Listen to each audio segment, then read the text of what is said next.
আজকে গভীর রাত্রে আমি তার কাছে গিয়ে বলবো। রাত যখন গভীর হয়ে গেল, আল্লাহর হাবিব হাতের মধ্যে কিছু খেজুর নিলেন, নেওয়ার পরে চলে গেলেন হযরতে আয়েশার ঘরে। যাওয়ার পরে বলে, ও আয়েশা, তোমার কাছে এই খেজুরগুলো নিয়ে আমি আসলাম, খেজুরগুলো তুমি তোমার কাছে রাখো, আমি তোমারে অনেক বেশি ভালোবাসি রে আয়েশা, কিন্তু তোমার কাছে যে আমি আসলাম তোমারে অনেক ভালোবাসি, এ কথা যে বললাম অন্য বিবিরা যেন এই কথা না জানতে পারে। সুবহানাল্লাহ। কথা কি বুঝছেন? আয়েশার কাছে গেছে, খেজুর দিছে, বলছে তোমার অনেক ভালোবাসি, সবচেয়ে বেশি না, অনেক বেশি ভালোবাসি। নবীজি এবার আয়েশার ঘর থেকে বের হলেন, আরেকজন স্ত্রীর কাছে গেলেন, তার হাতের মধ্যেও কিছু খেজুর দিলেন, তারাও বললেন, বিবিরে আমি তোমারে অনেক ভালোবাসি, তোমার কাছে আমি আসলাম, এটা যেন কাউরে বলো না। এভাবে এক এক করে নবীজি 9 জন বিবির ঘরে গেলেন, সব বিবিকে একই কথা বললেন, সবার হাতের মধ্যে খেজুর দিলেন, আর বললেন এ কথা যেন কাউরে বলো না। স্ত্রীরা মনে করলেন নবী মনে হয় শুধুমাত্র আমার ঘরে আসতে, আমার এই খেজুর দিয়েছে, আমারই ভালোবাসে, এখন যদি অন্য বিবিদেরকে আমি জানাই দেই তাহলে তো হিংসা শুরু হয়ে যাবে। এজন্য কোনো বিবির সঙ্গে আলোচনা করলো না। 9 জন বিবি খুশি, আল্লাহর নবীও খুশি, জোরে করে সুবহানাল্লাহ। এই কন্ট্রোলিং সিস্টেমটা জানতে হবে, এগুলোই যুবকরা জানে না। আর যদি দেখেন যে কিছু মুরব্বীর বউ তেড়া, কারণ আছে। আপনাদের বগুড়া রেল স্টেশনে গেছেন না, দেখবেন ওই স্টেশনের মধ্যে লোকাল ট্রেন যখন আসে আধা কিলো আগে থেকে পং একটা সিগন্যাল দেয় না, সিগন্যাল দিয়ে বলে যে আমি আসতেছি, তোরা সব রেডি হ, ওঠা লাগবে ট্রেনে, ঠিক না? আমাদের সমাজে কিছু মুরব্বী আছে, আপনাদের এই বগুড়ার মুরব্বীর কথা বলছি না, আমাদের এলাকায় কিছু আছে যে বাজার করে যখন বাড়িতে আসে আধা কিলো আগে থেকে বাজারের ব্যাগ নিয়ে খেপে যায়, এই বুড়ি রেডি হ, আমি আসতেছি, মানে লোকাল ট্রেন আসতেছি, আসলেই শুরু হয়ে যাবে কিয়ামত। তো এরকম করলে হবে না। আর স্ত্রীকে কন্ট্রোল রাখার সবচাইতে ভালো উপায় হচ্ছে আপনি মাঝে মধ্যে স্ত্রীর প্রশংসা করবেন, খাবারের প্রশংসা করবেন, স্ত্রীর বিভিন্ন বিষয় নিয়ে পোশাকের প্রশংসা করবেন, রান্নার প্রশংসা করবেন। তাহলে দুনিয়াতে একটা মেয়ে মানুষ চায় কি, একজন মহিলা চায় আপনি তার প্রশংসা করুন। আপনি আপনার স্ত্রীর, আপনার মায়ের, আপনার মেয়ের, আপনার বোনের শুধু প্রশংসা করবেন, সবাই আপনার আনুগত্য স্বীকার করতে বাধ্য। জোরে করে সুবহানাল্লাহ। তার একটু প্রশংসা চাই, দুনিয়ার আর কিছু চাই না। কিন্তু এই জায়গায় আমরা কৃপণতা করে কথা বলেন, ঠিক কিনা?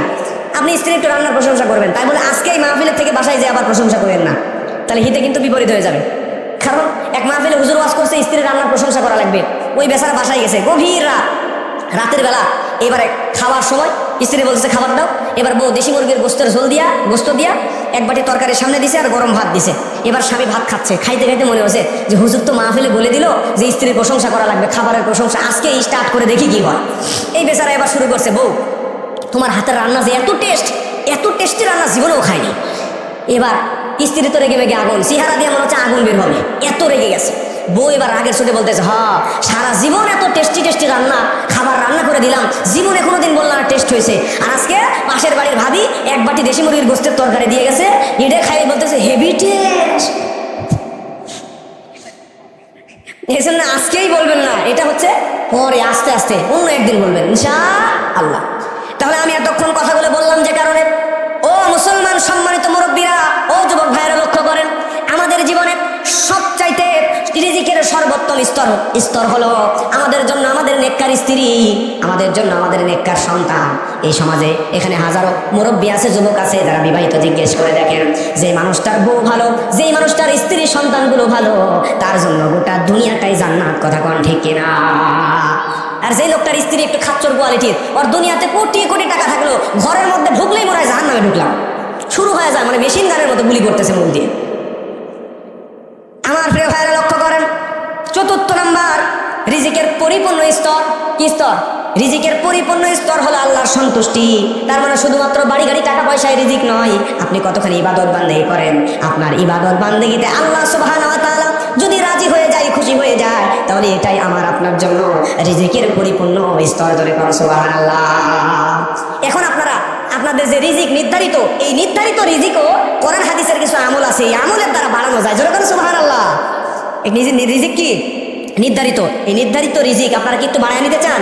কারা কারা বাড়ায় নিতে চান? একটু হাত তোলেন, তোলেন তোলেন তোলেন। যারা তোলে নাই বুঝবো তাদের রিজিক পর্যাপ্ত হয়ে গেছে। হ্যাঁ, একটু তোলেন, নারে তাকবীর, আলহামদুলিল্লাহ। এবার আমরা রিজিক বাড়ানো 6 থেকে 7টা আমল জানবো, তারপরে আপনাদেরকে ছুটি দিয়ে দেবো ইনশাআল্লাহ। 10টা 30 বাজে, আর 30 মিনিট খুব কষ্ট হবে থাকতে। 20 মিনিট, 10 মিনিট, কতক্ষণ? 1 ঘন্টা? 1 ঘন্টা নয়, 30 মিনিট মিনিমাম। এখানে অনেকে আপনারা আছেন আবেগে, যুবকরা আছে আবেগে, মানে আপনাদের অবস্থা হয়েছে এরকম, এক লোক মেয়ের বিয়ে দিছে, গরিব মানুষ, খুব কষ্ট করে বিয়ে দিছে। বিয়ে দেওয়ার পরে জামাই বেচারা এসে বলতেছে, আব্বা আমার একটা পালসার অ্যাপাচি মোটরসাইকেল দেওয়া লাগবে। এখন এই লোকের সামর্থ্য নেই, ধার দানা করে বহু কষ্ট করে একটা পালসার মোটরসাইকেল কিনা